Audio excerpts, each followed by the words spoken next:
Greetings, ladies and gentlemen. It is your favorite dark sorcerer here, Michael Hyson, aka Angelus, son of Abaddon. Tonight, or I should say this afternoon, because it's 2:30 p.m. where I am, I'd like to just discuss some things that I've been working with from a ritualized perspective. I've been doing a lot of rituals with the seven princes of sin. And I found that they are very, very powerful beings. We know from a lot of Grimoire perspectives that Lucifer is the ruler, Beelzebub is the second in command, and Astaroth is the third, with Lucifer's Raphael just underneath them. He basically severs the ties between those top three, the threefold godhood of the underworld, and the rest of the echelons.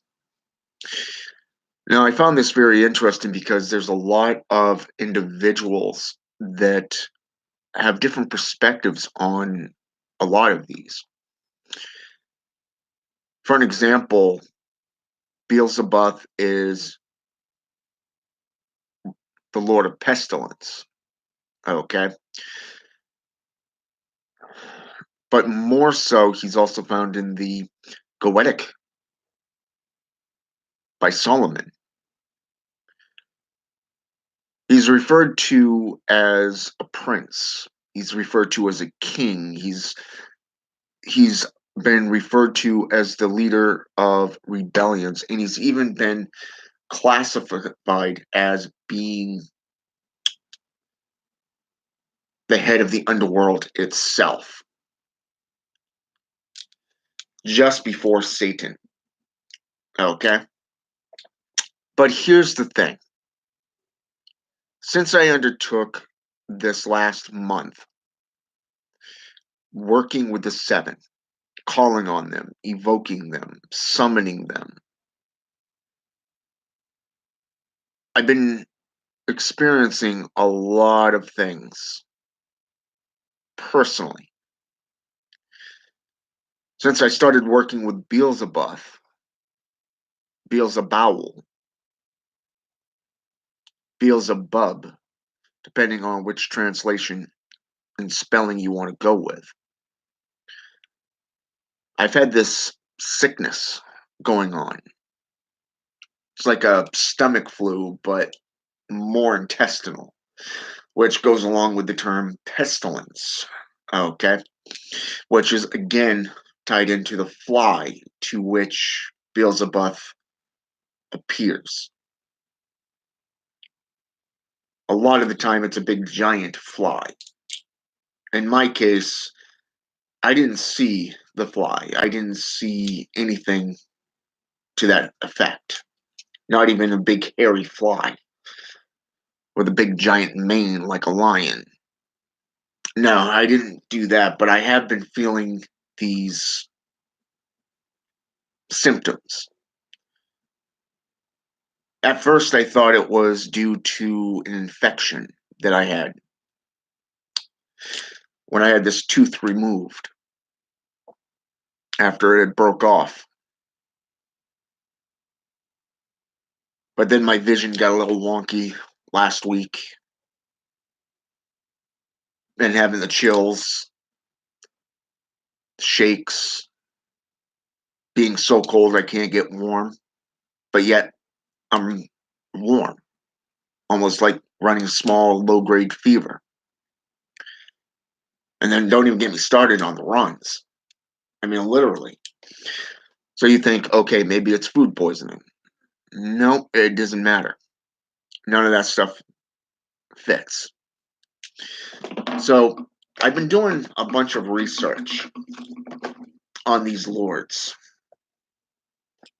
and most of which, all of these symptoms literally go back to Beelzebub. Beelzebub. And I found it very interesting because he's the one that I've been working with the most from them. And he's classified as pestilence, gluttony, okay, which is very, very fascinating. And he's mentioned in the Bible, he's mentioned in numerous different manuscripts from Middle Eastern to grimoire traditions. In the Book of Kings, Beelzebub, or is known as Beelzebub, and this means Lord of Flies, which is what it translates into. Also known sometimes as the Lord of the Heavens. Beelzebub, instead of an O-U-L at the end, it's a U-L. Means chief god in both Phoenician and Canaanite traditions. Beelzebub means prince of demons. In Hebrew, his name means prince of demons, which is very, very fascinating. And you can actually go into the Bible and actually do your own research into this too, because of the fact that Matthew's chapter 12, verses 24 through 29, Mark chapter 3, verse 22 through 27, chapter 3, 22, verses 22, 27 is basically a huge, huge introductory just to Beelzebub. Okay.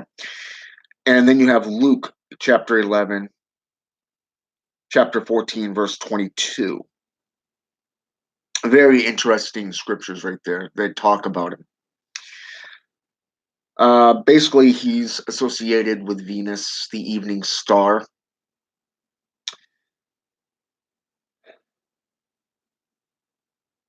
It is said that Abe Zot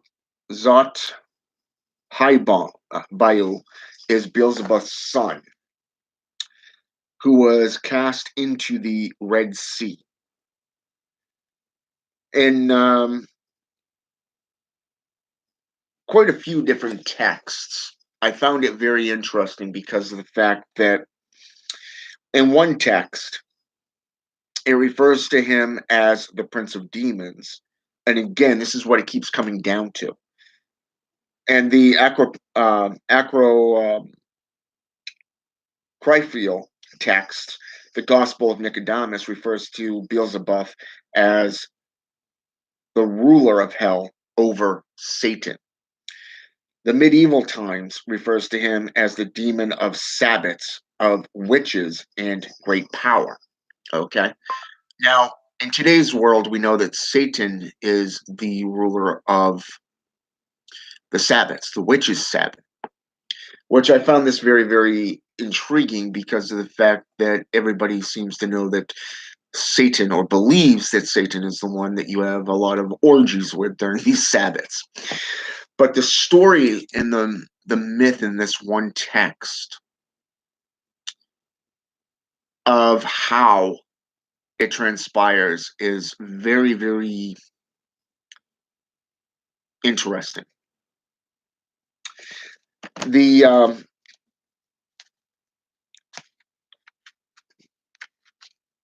get to the next page here. There we go.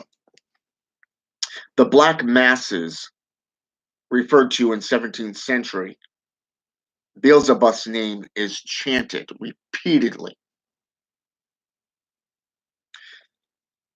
The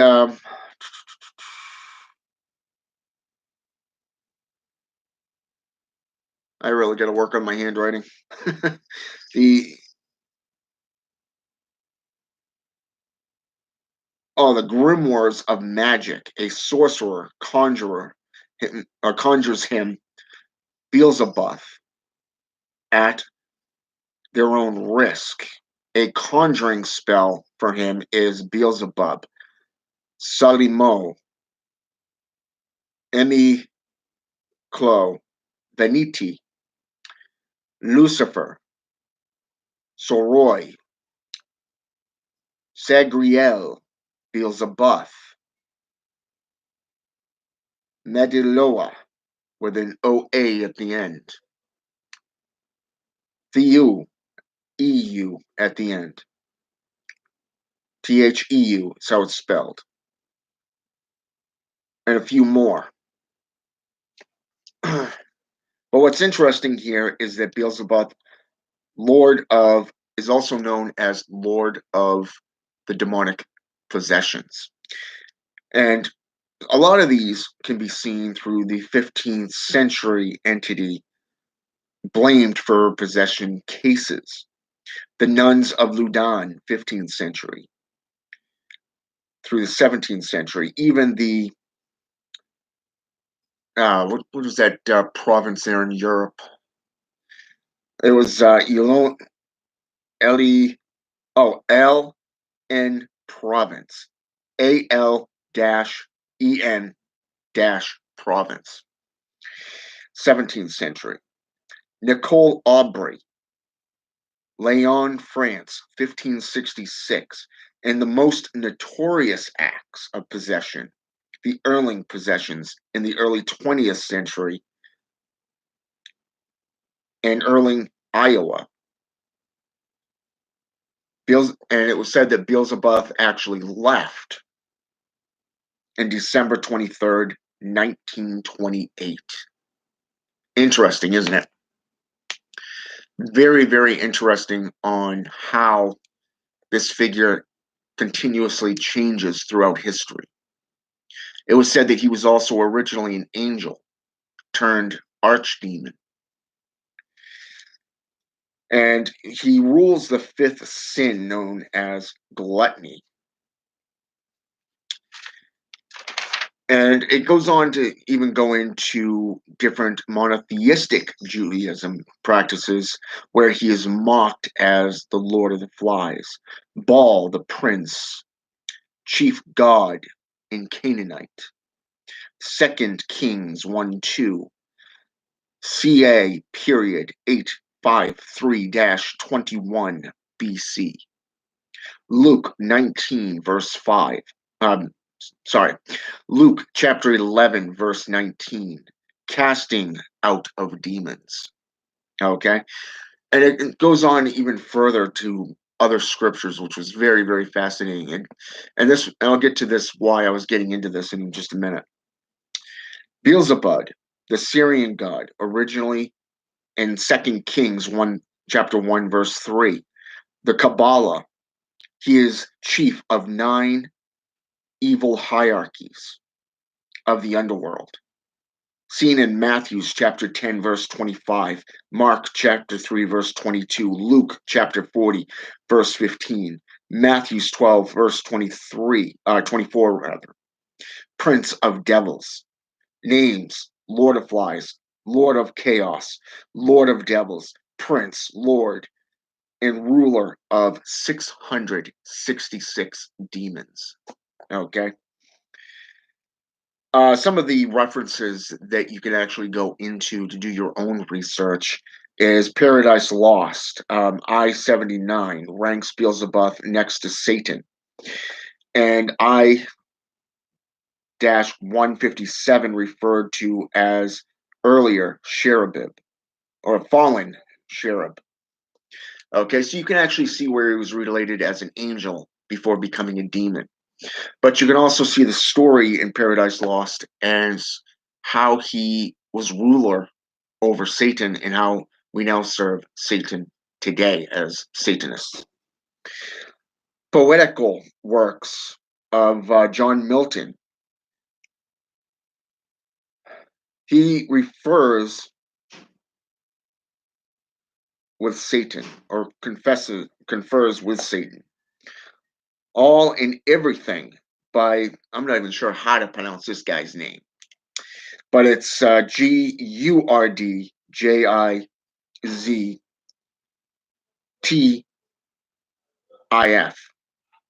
Beelzebub's tales to his grandson reveals the hero as Beelzebub. Okay, so there's been a lot of different aspects, but the one thing that has always remained in his case was that of plagues, pestilence, which also associates him with the 36 deacons of destruction out of the Munich manuscripts.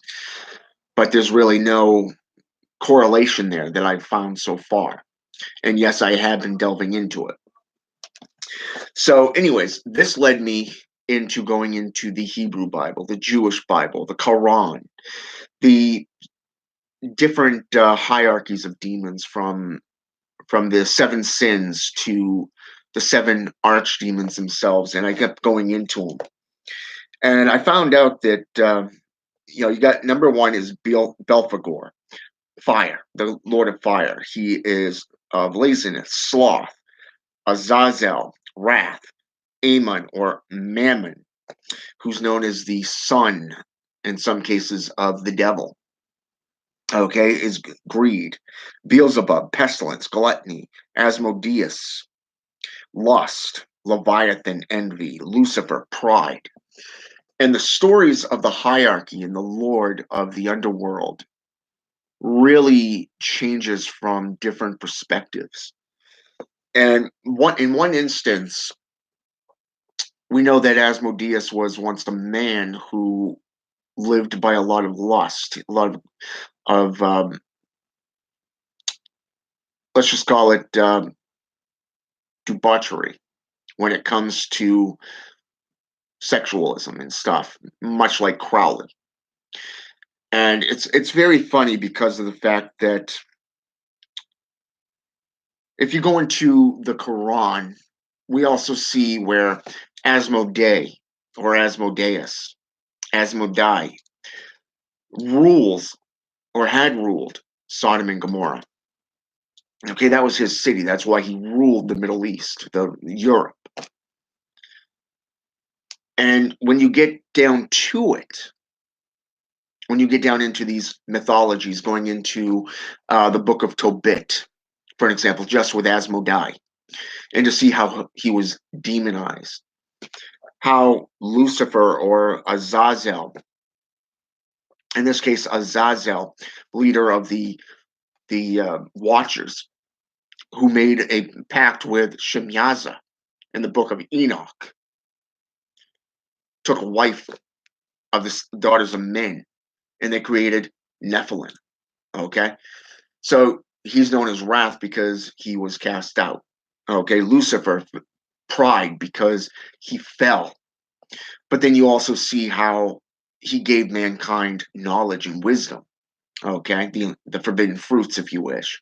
So therefore, if you go into, say, for an example, Greek mythology, you have ding, ding, ding. That's right.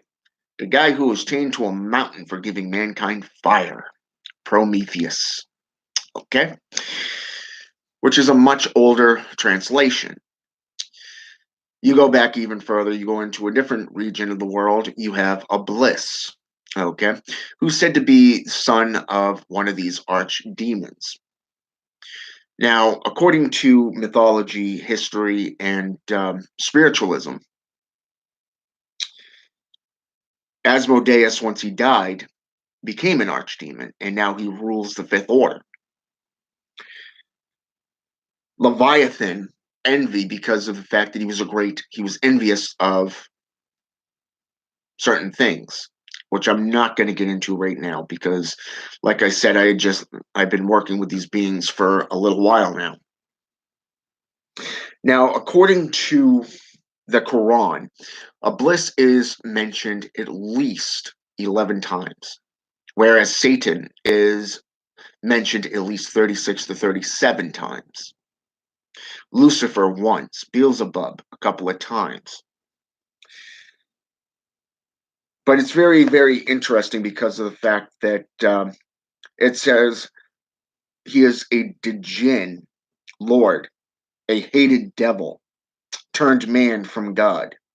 He is a corrupter, much like that of Volak from the Goetia, the Goetic spirits. In Samum, and this is actually where we see him as a white light from the creation. 15, Samum as in Samun, 15 verse 27, creation of fire. He was created out of fire. So there's been a lot of controversy that he wasn't an angel, okay? But in fact, he was actually a genie, a D-jinn, okay, spelled with a G, a J, and then finally a D-N-J-I-N-N, okay? So there's been a lot of this contradiction in this stuff, depending on what, from ranging from Africa to the Middle Eastern traditions.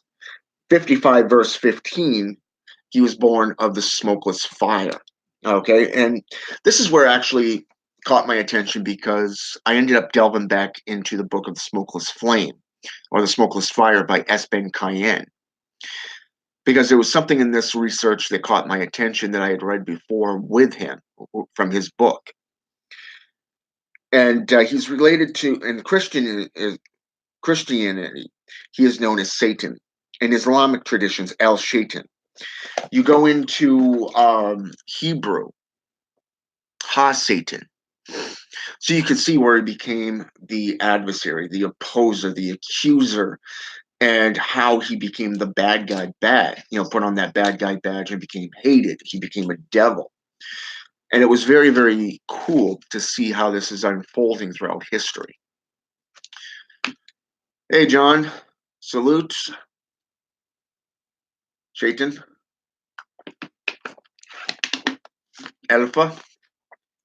How you all doing?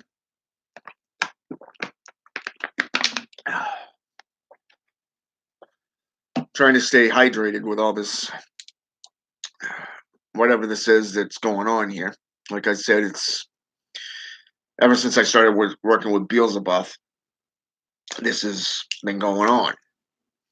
So, pretty cool. The effects. And I noticed that even I was watching a video just last night on this too by E.A. Quetting, talking about his experiences with Beelzebub.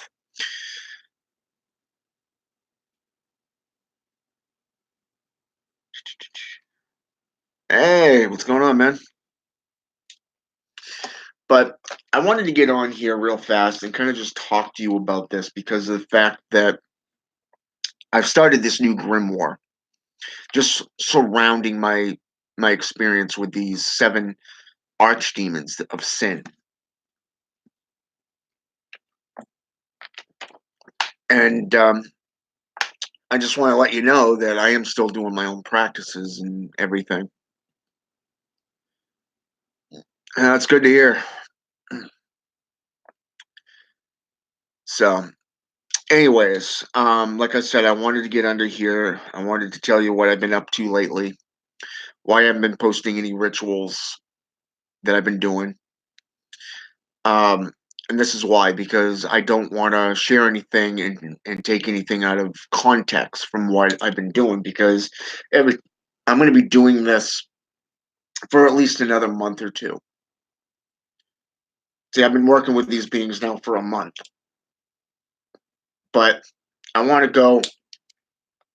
I feel the need to go with them for another month or two as well. I'm thinking about just working with each one of these for like a month at a time. And probably I could probably drag out all 7 of these for like almost a year, 7 months, just to get to know them, to find their, to learn from them, commune with them, see where they take me. But yeah, this is something that feels right, and it explains why I've been so dark feeling for the last month, the last few weeks. Been really down to earth, like I'm home. Even my coworkers have seen a difference.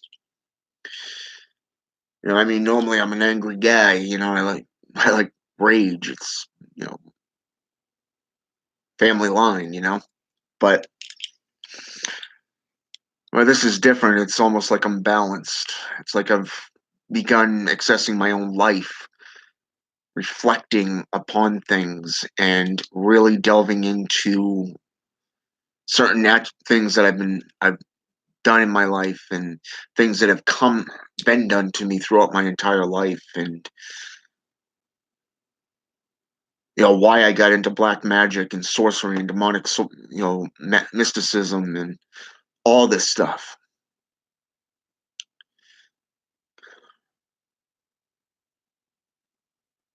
Well, I'd recommend paying attention because one of the things that I am researching is a bliss. And I've actually gone as far as I've even started delving into Djinn magic, Djinn sorcery. And I've been paying attention to a lot lately to one out of all the things on the Jinn here on YouTube. There's one individual, just one individual. He does all these lectures just on a bliss and the Djinn and Djinn magic. And I have to say, out of every one of these videos that I've seen, he's really well read. He's really experienced with working with the Djinn, and it's something that you don't come across very often. So the fact that I'm now delving into the sins, the seven sins, the lords of the seven sins, the princes, you know, these rulers, getting into all these other texts and manuscripts, and really delving into a month long working with each one of these beings. It's something that's unique. It's something that I think is going to be very, very beneficial both for myself and my career as a black magician, but most importantly to my apprentices and those who like my work. So, so far, I have to agree with you. I really do. Just from what I've read, I actually picked up a book called a while back. It was about 2 years ago. I didn't understand why because I couldn't really get into it at the time. But it was a book called Red Djinn Magic. And it was just a hardcover book. I saw it on the shelf at Bull Moose Music and I picked it up. So I started reading it, but I just couldn't get into it at the time. And now I understand why. Going through this hierarchy and learning the different hierarchies underneath these three main gods of the underworld, you know, you're really getting into the real truth. You're getting into the real hierarchy of what it is, who they are, and what they're about. The fact that they have had offspring and that they're still around today, which is awesome. So, but with that said, I will be back on next week. I think I have one more video I got to do for Dark Sorcery this week, so I'll probably do that later tonight. But from my channel, um, I'll be back on tomorrow, tomorrow night, because I have to work. Tomorrow's my first day back to work. So, yeah, this should be fun. I barely made it through Wednesday's shift with how I was feeling. But one thing I could say about working with Beelzebub is this. He may be the Lord of Pestilence, and he may inflict you with an illness, but it's definitely building character. It is definitely building strength, self-motivation, mind over matter, a real trial. It may be raising hell on my body, but still, it's there. And even my own apprentice said just last night when I posted a photo of myself, he said, "Dude, you look sick."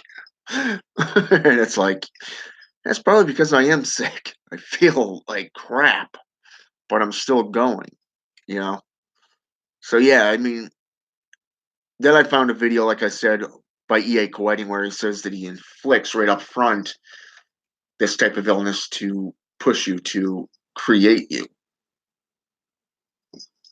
And the one thing I'm remembering from Sun Tzu's The Art of War, the War and Peace, and you name it, every time I've gone into any form of warfare, the one thing I've realized is it's always been easier to destroy than to create. Exactly, Ethan. It builds character. And that's the thing. It builds character, indeed. It's easier to destroy than it is to create. And even Iblis himself, who is considered to be a worshiper of God, according to Islamic traditions, even he stopped praying to the angels and said, "Watch me, because I will create man from dust," which made him a devil, went against the creator. So guess what? If he can create, so can we. It's a matter of taking that self-motivation, that self-reliance, and who's it by?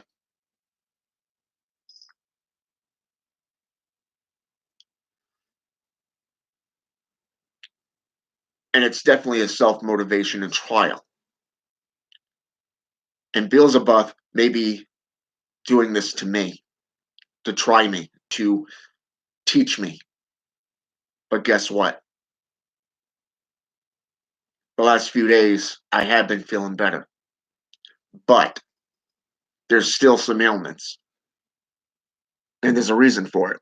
It's a matter of finding out what it is. So, uh, hmm, I'll have to look into that. And I'll definitely look into that. Trying to remember what I did with that book. I was going to show it to you. But anyways, in my next video, I'll show you the Red Book of the Jinn. It's actually a pretty good book, but going with, I would recommend S. Ben Cayenne to you. Go get his book on. There are two books that I would recommend by him. The first one is actually I'll get that right now. Oh.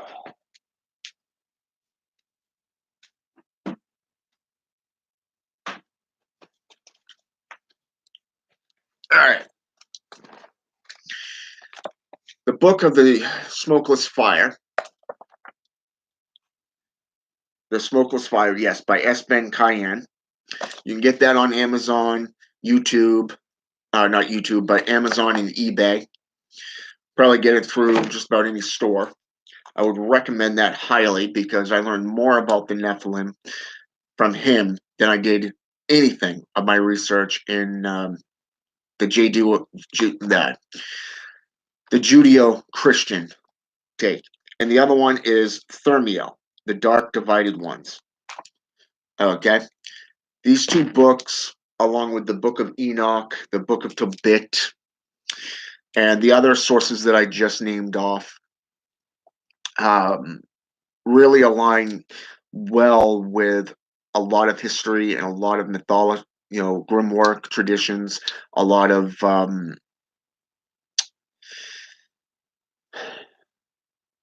different scrolls and settings going back over thousands of years.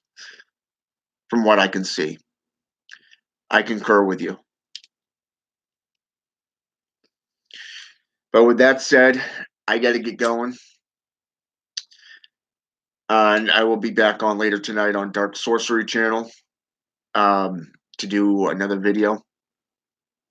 So, hope this has been educational, and I'm glad it helped you on the Iblis aspect. And I would recommend that you look at the 7 deadly sins, specifically that of the princes, or what is known as the princes or the archdemons aspects of this, because of the fact they're all tied in.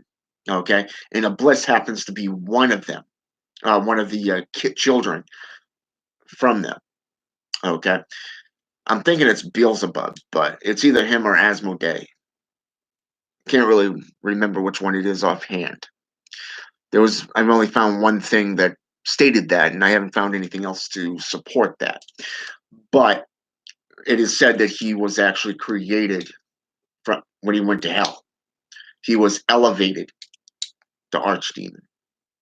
Okay, Asmodai was elevated, went from man to archdemon, and a bliss was said to be a child of one of them. So really look into that. All right. With that said, have a good night, and I'll be back later.